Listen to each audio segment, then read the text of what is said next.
Morning. Good morning. How are you this morning? Good. How are you doing? September 28th, I think it is, 2011. Is that right? Correct date? I think so. It's Wednesday, actually. Good. And looking forward to hearing all about you.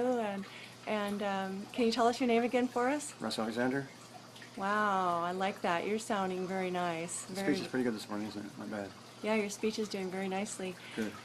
And so, Russ, just to give us a little synopsis, a little story, tell us a little bit more about when you were first coming about with understanding that you're having Parkinson's. I think it was about 4 years ago.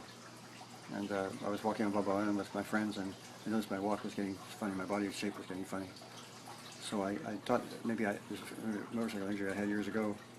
And I went to the doctor, and they x-rayed me and all that kind of stuff, and there's nothing wrong there. So finally I got diagnosed with Parkinson's disease after being checked out many times. It was 2006, 2007, I think. And how has it affected your life? Can you give us the Reader's Digest version? Well, basically, it makes it I can't work anymore. If you can't walk, can't talk, you can't even write your name, what can you do for a living? You know, and I thought I could do network marketing, MLM for a living. I could do that for a living, maybe. So that's the only thing I could do. So I think I'm going to work on MLM as much as I can. And now you were very successful in real estate. Can you tell us a little bit about that? I was the MLS Salesman of the Year 2 times by Board of Realtors, which is the highest #1 agent in sales. That was the 70s, so I had a lot of energy and a lot of I guess energy is a good word, yeah, in the 70s. Good. And I had my own real estate office. I had 42 people working for me. I was very successful in real estate at the time, but you know, all the money's gone now, unfortunately, over a period of time. And now I'm scrambling around here at this stage of life. And tell us a little bit about where all that money went. And did you have cars or different possessions? I had a car. I had a lot of cars. I didn't lose money on the cars. I lost money in real estate, ironically. I would invest money in real estate, and if I had all the money I earned and kept in the bank, I'd be in good shape. I invested in real estate and lost a lot of money when the market went down, that sort of thing. I went through two recessions and lost a lot of money during those times. My down payment disappeared when the economy went bad. It happened to a lot of people. I don't feel bad. It just happened to a lot of people. It's not just me. And tell me about your medical condition and how that affected you financially as well. Well, not being able to work, you can imagine, if tomorrow you have no income, zero income, what could you do for a living, and how would you live? It's very difficult. I'm living on disability now, and my disability is very limited, and it's very difficult to make it every month. It's real tough now. What type of disability are you on? Is it permanent or not permanent? It's permanent, yeah, it's permanent. Permanent disability. And tell us a little bit about your operation that you had. I had a deep brain surgery, and the results of it are not that great. I don't think I really gained that much from it. $80,000 operation I had 3 years ago. But was it, what was the purpose of the operation? Just eliminate dyskinesia, which I still have a little bit of it now, and eliminate the trembling, and to make my walk and talk better. Basically made my speech worse, and my walk is not affected at all, and it did help with the dyskinesia and did help with the trembling. So did it help you with the trembling and the shaking? Yes. Okay, so that was that, but how about the walking at the time? How was that for you? It's about the same as it was. So can you describe what that's like, the type of walking you were doing? I have freezing, which means that I just freeze, and when I'm walking along, all of a sudden, just like somebody turned the key off. And the walking, I'm in a big open area like a yard is fine, but in the tight areas like doorways or there's lines in the pavement, or there's tight, narrow hallways, or people or something ahead of me, kind of in my way, barricading me, whatever, it really is noticeable. So you had this operation, and this is a pack that you have right here? Yes, right here. Yeah. And it's And a battery now, pack. It goes up, it simulates the brain. and so it gives message to the brain to stop the tremoring and the shaking, and that Yes. was successful. That part of it was Yes, successful. yes.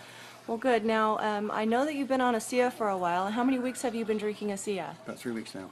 About 3 weeks. And you started out at 2 ounces in the morning, 2 ounces at night for the first 3 days. Then you upped it to about 8 ounces after about 5 days, or after about 4 days. Is that correct? Approximately after about 4 days, you upped it to about. About a week later, I upped it. About a week later, you upped it. And a week later after that. Okay, good. And so that was 8 ounces a day at that time that you Yes. upped it to, Yes, right. spreading it out throughout the day. Yes. And now you're up to how many ounces a day? 12. 12 ounces a Yeah, day. I'm assuming I'm going to taper back off again. I'm on 12 right now for the last Okay, so you're on several 12 right now, and you're going to taper back off when it's appropriate. And then, are you consuming more water, or is that something that's important to you right now, the Yes, understanding? I'm trying to consume more water. You're after me to consume more water every day, and it's a good thing. It's just I'm doing as best I can with water. Okay, good. So previous to ASEA, you were stopping a lot in your walk, and every little thing would make you stop. For example, a narrow hallway or a crack, just lines in the pavement, things like that. And so now what I'd like you to do for us is let us know what is this mechanism that keeps you from shaking, that has been recently turned off. Is that correct? Yeah, I turned it off just to see the effect it would have, and it really hasn't had much of an effect. Actually, my speech is better, my walking's actually gotten better since I shut it off. So now wait a minute, this is something that keeps you from tremoring and shaking, and when you turn it off, it makes your body goes back to tremoring and shaking when you turn it off normally? Normally, yes. And so what has happened for you now? It's not doing that. What's not, your body's not what? There's definitely an effect. The disease definitely has an effect on me. You're seeing that you're not tremoring and shaking? No, Is that no, is not- that my understanding? Let me take a look at your hands. Wow. You could be like a brain surgeon. Hang on just a minute. Look at that. And this mechanism has been shut off for how many days now? 4 or 5 days now. 4 or 5 days now. And been on ASEA for how many weeks? About 3 weeks. About 3 weeks. Wonderful. Russ, I would like you to show us your walk right now. Would you be able to walk and go down a narrow hallway for us, Yes. even go to the front door? This is my best. And normally, Russ, don't you walk with a cane normally? Where's my cane? There it is back there. You want to follow me? I'll follow you.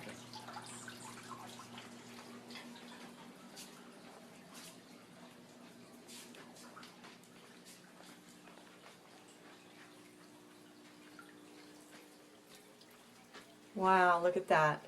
That's phenomenal. Can you come to the front door for me? And now this is a narrow hallway. Aren't you supposed to be stopping your walking? And you normally stop when you make a turn, isn't that correct? Yes. Congratulations, Russ. This is phenomenal. And so Big benefit so far. See how long it lasts. we'll see how things go, step by step. Thank you very much. Thank you.